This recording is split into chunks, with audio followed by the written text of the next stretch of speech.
I've never been into trouble in my life, and I'm a good, honest person, and I'm not a criminal. I'm not, you know, I didn't intend to, for any of this to happen. I was just going on a holiday. I actually got a gun held to my head at one point.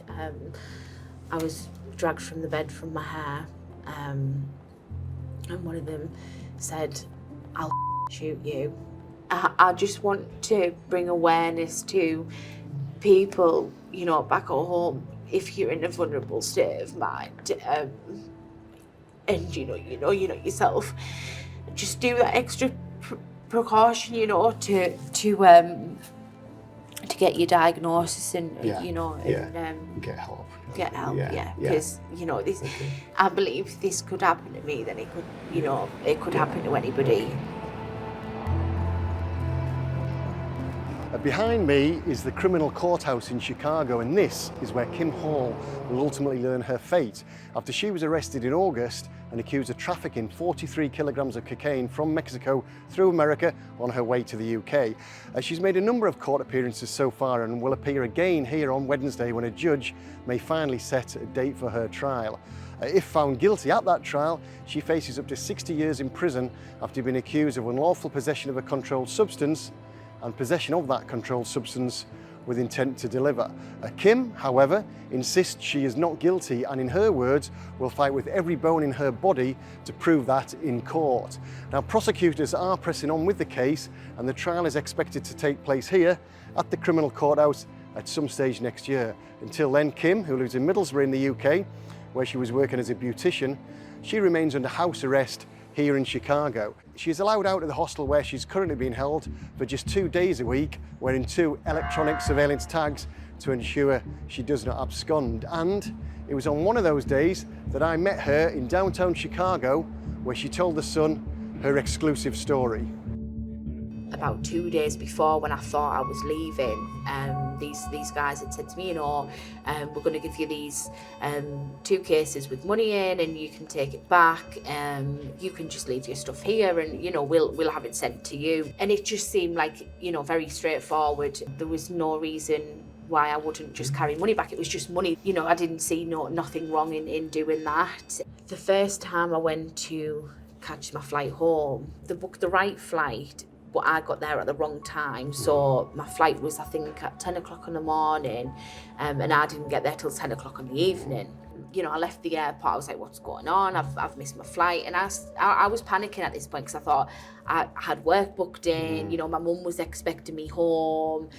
She was on the phone like, what's going on? The next day I went to go to the airport again, and they asked me for an ESTA visa, which I didn't know what one was. So I was like confused because, and that was obviously because I was going, my flight route was via America on my connecting flight. The guys got annoyed because they thought that I was trying to avoid, you know, taking this money back. These guys, they were dangerous. They were not who they portrayed to be at the beginning, you know. It was like these were the nicest people in the beginning, and they just wanted to, you know, look after me, pretend to look after me, and then it resulted in, that. My route was Cancun, O'Hare, Chicago, to London, to Manchester.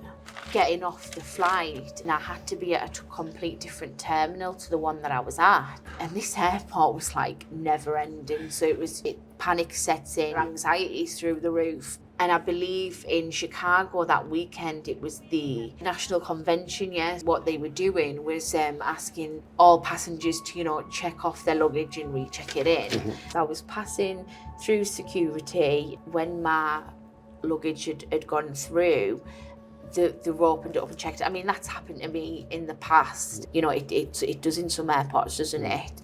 And he opened the case, and I didn't know. I had no idea. I was just like, because he goes to me, what are you trying to bring in? And I'm looking, and I'm like, well, that's not money. And I went, and this is the only way I can describe it.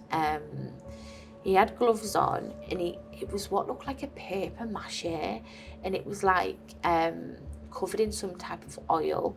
And I was like, is that cheese? And then I was like, I just didn't know. And then, they started to really tear the cases apart. And they put the handcuffs on me and just asked me to take a seat in a room. And at this point, I thought, I've been set up. It was just, I can't even explain the shock that my body went into. Like, I was completely numb. I couldn't breathe. I was having panic attacks. At first, I was just confused because I didn't know what it was. And then as they started to get things out of the case, I just knew what it looked like. And I thought, oh my God. I just remember saying to the officer, does America still have the death penalty? And he started laughing to me and he goes, you've watched too many films.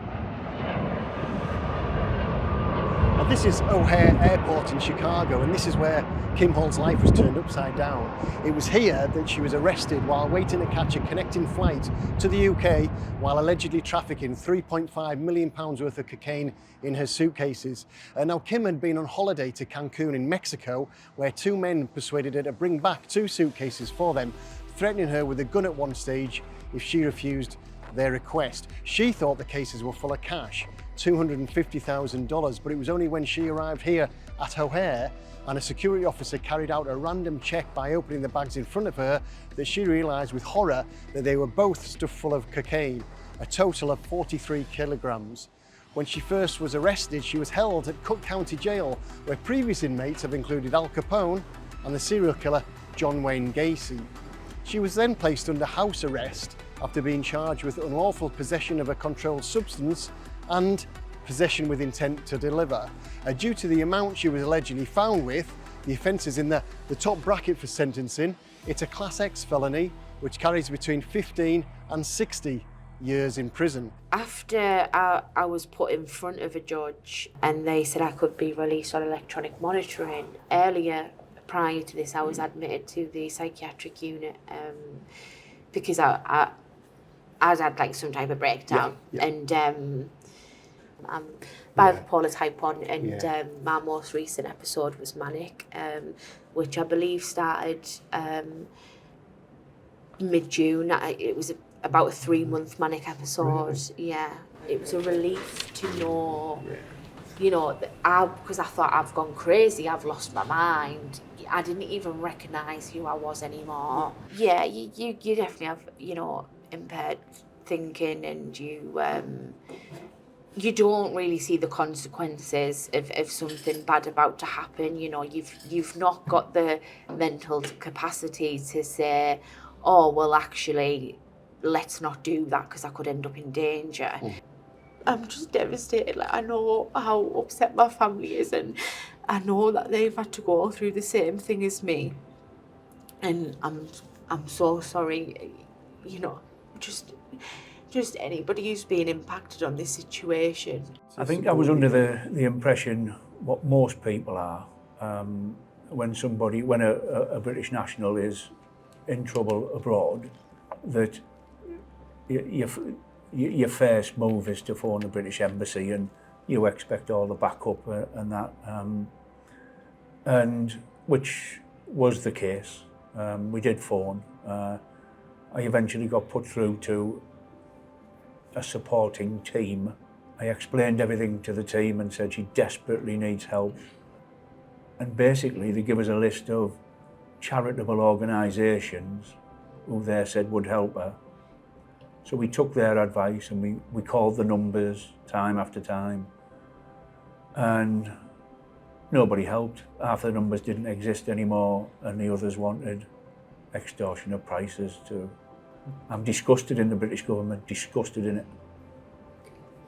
It does make it a little easier knowing that she is innocent of the crimes what she's accused of, and to see that she's still there fighting, it's a big plus, and like I've said previously, we'll do everything we can to get her back home, whatever it takes.